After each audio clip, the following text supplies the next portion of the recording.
साधारणपणे इन्शुरन्सचे पैसे जे आहेत ते 5,000 कोटीच पकडले आहेत, पण आमचा अंदाज आहे 7,500 ते 10,000 कोटी रुपये आम्हाला त्यातनं मिळतील. पण कन्झर्वेटिव्ह अंदाज आम्ही पकडलाय, कारण त्या संदर्भात अजून क्लेम जाणे आणि ती सगळी प्रोसेस होणे आहे.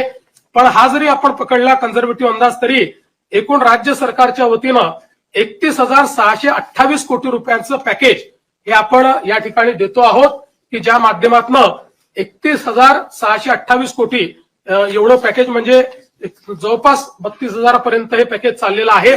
अशा 32,000 कोटीपर्यंत अशा प्रकारचं हे पॅकेज या ठिकाणी आपण दिलेलं आहे. आणि आपला प्रयत्न आहे की यातला जेवढा जास्तीत जास्त पैसा हा आपल्याला या ठिकाणी दिवाळीच्या आधी देता येईल. किमान क्रॉप कॉम्पन्सेशनचे पैसे वगैरे जे काही आहेत हे जेवढे जास्तीत जास्त दिवाळी आधी पुश करता येतील. बाकी तर जे मृत व्यक्तींचं सहाय्य आहे, जखमींचं सहाय्य वगैरे हे आम्ही ऑलरेडी देऊन टाकले आहेत. 10,000 रुपये जे द्यायचे आहेत ते ऑलरेडी देऊन टाकलेले आहेत.